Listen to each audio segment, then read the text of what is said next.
What is up, everybody? Welcome to another fresh take, and this one is a movie review for Six Underground, available on Netflix. You can catch it now.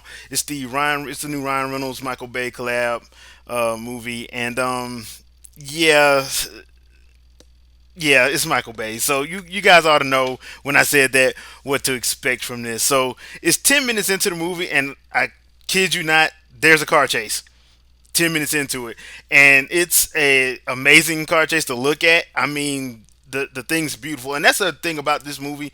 The action is on point, like every Michael Bay movie. The action is pretty much on point.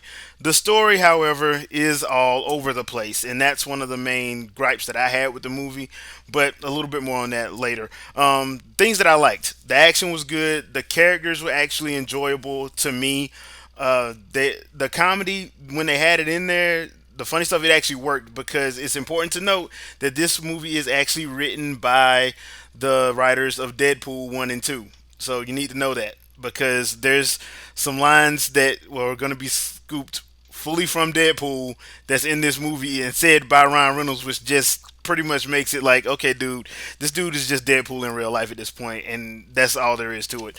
A lot of cool music in there too. Usually don't really talk about that all that much, but the soundtrack is actually pretty good. They do a lot of cool things. There is a glorified cameo in here, and it's a shame what they do to that person. Because he's in the trailer, but and he's not in the trailer, but he's in the poster. Well, he's actually in the trailer and he's on the poster, but it's a glorified cameo. It's kind of like Scream 2 when Jada Pinkett was in it, and she was in there for all of 10 minutes. It's pretty much another character that's like that. I'm not gonna spoil who that is for you. You're just gonna have to figure it out. But it's actually that's actually the thing about it. They do a good job of leveling the action and the comedy to make it actually work, because there is some gore in this movie, but it's funny gore. It's not like it's kind of hard to explain. It's not like over the top, but it's like funny, and the reactions to it is funny. So you kind of let it go. Um, and that's pretty much the good things that I had about the movie. I mean, you're not going to be bored in it. It's 2 hours and 8 minutes, and you're not going to be bored. So that's another good thing. But that's with all Michael Bay movies. You shouldn't be bored in a Michael Bay film. That's just the truth.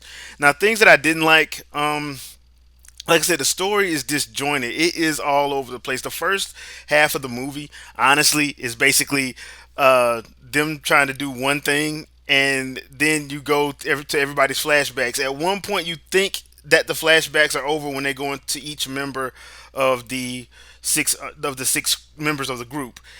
And then for some reason, after they finish with Ryan Reynolds' flashback, and he says, "Now that we're all caught up," there's another flashback that happens not 20 minutes later with another member of the actual group. So that just threw me off. Now the second half of the movie is more of an actual film than the first half is. Because like the first half they try to set stuff up, it just, to me, it didn't work all that well because of the fact that it was just so all over the place. It was really chaotic and neurotic. I While I did like the villain, I think that some of the stuff they had the villain do kind of went over the top in the old '80s action way of a villain. Like, think of like the villain from Rambo First Blood, when it's just dude just killing people just to be killing people. You're like, bruh, you're not scary if you just that over the top. So that didn't work for me. And they have the Michael Bayish moments in them. If you have a problem with Michael Bay, this is Michael Bay being unrestrained. So yeah, he's unrestrained in this. So just know that going in, he's unrestrained. So you're gonna see a lot of stupid stuff in there that just gonna be like, okay, dude, really? But it's Michael Bay. There it is. That you know what you got. So for parents, this movie is rated R. There are a couple of sex scenes in it. Not nothing, real intimate or anything like that. But there are a couple sex scenes in it. There is a lot of gore in it. There's one scene, I'm going to spoil this for you. There's one scene where a grenade gets stuck into a dude's mouth, and you see what happens when that happens. Like I said, it's funny because of the how the scene plays out, but that's the kind of gore that's going to be in there. There's also a uh, little gag involving an eyeball, which I found to be highly funny. But that's the kind of stuff you're in for. So it's 2 hours and 8 minutes. It's nicely paced. It's not one of those films where you're gonna be sitting there looking at your watch because it is every time it slows down a little bit, something happens to get you right back into it. So it's not it's not that bad as far as pacing is concerned. I thought the pacing was fine personally. Overall, I'm glad this is on Netflix. This is one of those movies that you like. Okay, this probably would have been at the theater in the summer, but it probably would have been like one of those August movies because that's what it feels like, an August action movie, as opposed to like the July June blockbuster. I think it works for action fans, honestly. But other than that, I think it's one of those movies where you know what you're getting if you know who the director is, and that's how you should view this film. Do I think it's worth watch? Yeah, sure. I mean, 2 hours 8 minutes. I mean, come on, dude. It's not gonna kill you. And like I said, it's actually entertaining. To me, it's entertaining, even though it's highly crazy. It's entertaining. If this was in the theater, I would probably give it a matinee. So I would say that.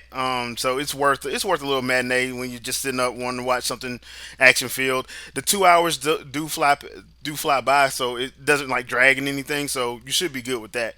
Um, so let me guys know what you think in the comments. Have you watched Six Underground? Do you plan on watching it? And just let me know, and I'll see you guys on our next Fresh State review. Peace.